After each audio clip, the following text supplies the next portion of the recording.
Welcome to Sought Afters with Sonita, where we discuss godly relationships. And today, we continue to discuss the difference between men and women in terms of their need in a relationship. What a man needs in a relationship is different from what a woman needs in a relationship. I attended a wedding when I was just 15, and I heard one of the most ridiculous conversations between the groom and the videographer. Just before the wedding started, the videographer asked the groom, "What do you expect from this marriage that you're entering into?" Then the groom said, "Marriage is like a closed book, that until when you're inside, then you will know what to expect. Because you cannot have any idea what's inside until you are there." This did not sound well to me. I was just wondering in my little 15-year-old mind that if marriage is like that, why do people dare into it? Why go into something that I have no idea what is there? And even today, there are people who still think like that marriage is like a mystery. You know nothing of it until you're inside. And it is not a good way to think. It is something that you can peek into it right from where you are now. Because if you don't have a peek of what you need or what you give in order to survive in it, you'll jump into it in ignorance. And like God said, my people perish for lack of knowledge. So I'll say marriages also perish for lack of knowledge. Even though all marriages are not the same, but there are some general needs that every woman and every man needs in order to be satisfied in a relationship, despite their uniqueness. And if I'm talking of needs, I mean things that you cannot do without in a relationship, things that if they are not there, the two of you will not find fulfillment in that relationship. And who am I to tell you those things except that I learned them from God? So I'll be looking at what the very author of marriage says is needed for a marriage to work.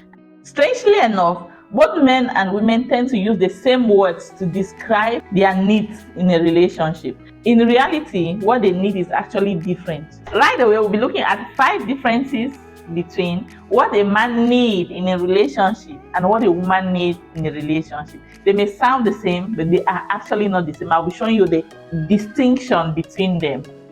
In a relationship, both men and women need love. When a man says he needs a woman who loves him, what he actually means is he needs a woman who respects him. But when a woman says she needs a man who loves her, what she actually means is she needs a man who shows affection for her. So love for men is respect, and love for women is affection. That is why Ephesians 5:3 says that the men should make sure they love their wives, that is, show affection for them, and the women should make sure they respect their husbands, that is, submission. To respect a man is to honor him, to prefer him, to venerate him, to esteem him, to see him like somebody that you can willingly accept to submit under his authority. Somebody you can sincerely hail like he is truly a very important figure in your life. You to truly see him like your head. Somebody that can lead you, that is respect. Somebody whom you can recognize his authority over your life, that is respect. And when you do that to a man, that's when he assumes that you love him. But not same for a woman. A woman concludes that you love her when you show her affection, when you make her know that she is seen. She's not just missing in a crowd, she's outstanding in your sight. You notice her. You notice her beauty, her skill, her talent, her wisdom. You notice that she is one of a kind. You make her know that she is not just like any other person in your life. That's how she knows you love her, when you show such affection. Even PDA, public display of affection. You do not only notice, you appreciate her. You let her know that you see her effort. This is how a woman knows you love her, when you show this affection towards her. She feels love. When you show respect towards a man, he feels love. Another thing that is a need in a relationship is trust, but it means different things for men and for women. Trust for men means loyalty and honesty. That key quality that a man looks in a woman in order to trust her is a woman that is loyal and a woman that is honest. Loyalty in the sense that you are always in his corner. You will take his side in every circumstance. He's not afraid that you'll betray him with another person. He's not afraid that if in a situation of disagreement over something, you'll take another person's side and not his side. He knows that it is the two of you against the world. And if A man notices that you are always taking sides with him, he will trust you. Another part of what trust means for men is honesty. He knows that you will not lie, you will not cheat, you will not deceive him. No wonder Proverbs 31 verse 11 says, her husband fully trusts her. They can trust you with money, their property, even their children, everything about them. So they can trust you with their life and know that you will not steal from it, you will not cheat from it, and you will not deceive. That's what the man is looking for in a woman, to trust her.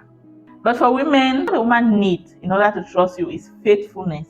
When I talk of faithfulness, I mean the steadfastness of your love. She needs to be sure that you're not a good season lover only. You're the kind of person that you can love her in a good season and in a bad season. You need to know that when you know her weaknesses and her mistakes, you will still love her the same way that you would have loved her without those weaknesses and without those mistakes. That way a woman will trust you. And she also needs to know that you are somebody that you keep to promises. It does not even have to be big promises, even the small ones.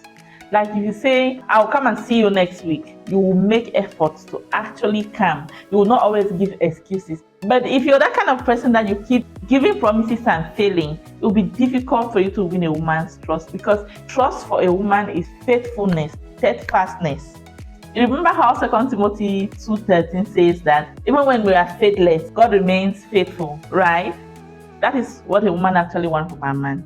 That even when she fails, the man should still love her. Not that women are planning to fail, but they know that their lives are full of up and downs. Even emotionally, sometimes a woman cannot even decide how she will react at every moment. And sometimes a woman's looks change without her determining that. Take the case of childbearing. She may get pregnant, get fat, get small later, and stuff like that. But she wants to be sure that in all these weathers, your love will not change. Yeah, that your love is not tied to some things, maybe like her looks, that if it changes, your love will change. When a woman believes that I love her to that extent, that is when she would trust you. So I am in no way saying that a man does not need faithfulness or that a woman does not need honesty.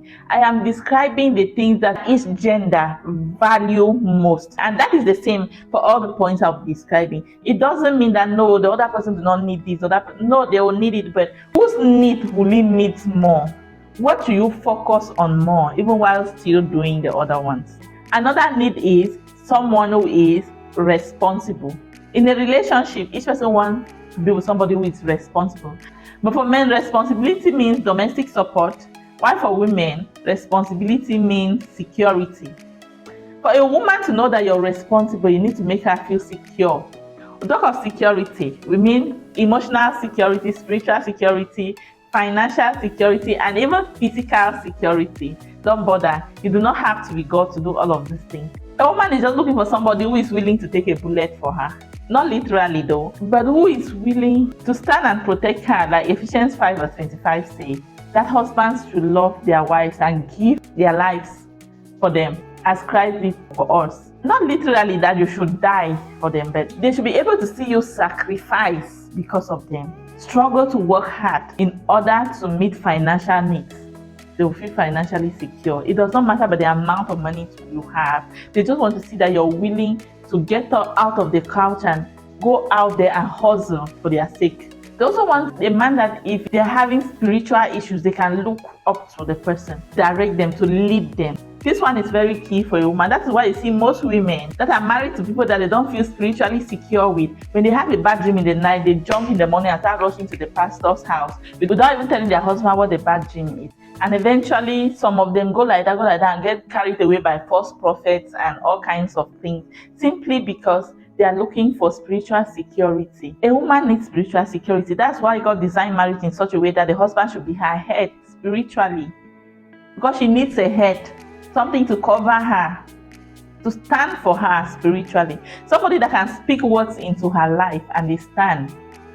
Even if she's a prayer warrior, she still needs a head. Even physically, a woman will fall in love with you over and over and over again if you can fight for her physically. If you can come and see somebody insulting her, and you first of all rebuke the person before even asking what's wrong, she feels defended. Like I said, for the men, being responsible is being able to provide home support. Ensure that he has a peaceful home to return to on a daily basis. Create a physical and emotional environment at home where he feels welcome at any time. That's why Proverbs 31 verse 27 says, she watches over the affairs of her home and does not eat the bread of idleness. That is being responsible. A good man would know the wife is responsible when she watches well over the affairs of the home, and it's not idle. It's work to watch over the affairs of the home. Well, you may not necessarily be the one doing everything, but you make sure that the things are done. It's about how you manage the home, not necessarily how much you can work by yourself. Another need for everybody in a relationship is companionship. And again, companionship means one thing for men and another thing for women. For men, companionship means recreation, while for women, companionship means communication. That is to say that men want a woman that they will do enjoyment activities together with. The activities that they enjoy, they want to do them together with the wife of their youth. Like Ecclesiastes 9 verse 9 tells the men that they should enjoy life with the wife that they love, because that is their payment for the toil that they go through on earth. So that's what men seek to do. They seek to do the things that they enjoy together with the wife that they have. It depends on what your man enjoys. It could be sports, it could be traveling, it could be movies, it could be outings. Whatever they love, companionship for them is doing those things together with you. So if you want to truly be a companion to the man, find out what he loves and learn how to do it together with him. Even if maybe you don't have interest in it, do it for his sake, so that he feels the companionship, he feels that you're really a partner. That is why some men would have a wife at home, but yet spend more time with another female friend who does the things that they do. But for women, companionship is about communication. Take a woman to the nicest restaurant, go and sit there and be manipulating your phone and not talking to her. Or maybe you go and sit there and you're talking to her harshly. You've not done anything. In fact, the value of that outing, you've just watered it down by poor communication. For a woman, even though those other things matters, but companionship is about the talk in between, the communication, the environment that you create. You create a safe environment where she can talk and not be judged, where she can talk and you will not be overwhelmed. Create an environment where she has nothing to hide and you're okay with her like that. For her, that is companionship. In that case, you'll find out that something will happen somewhere. She'll be rushing home to come and tell you, because she really feels like you're the one she can really talk to and you get her. But if not, you will be in a relationship with somebody but have companionship with another person, because you're afraid of what the person will think of you when you say this. They will judge you, they will be overwhelmed. Sometimes they will even be intimidated by what you say. So if you want a woman to enjoy companionship in the relationship that you are with her, create an environment where she can talk. In all the places you're going and all the things you're doing, the experience comes more with the communication for her that was surrounding all those things. I think that is why Colossians 3 verse 19 says that husbands should love their wives and that they should not be harsh to them, because harshness will make the woman not to enjoy your company. The last but very important needs in a relationship are a man's needs for sex and a woman's needs for commitment. I know both parties need it, but the man needs the sex more and the lady needs the commitment more. This is such a serious matter that even 1 Corinthians 7 verse 5 says that you should not deprive each other except for mutual consent.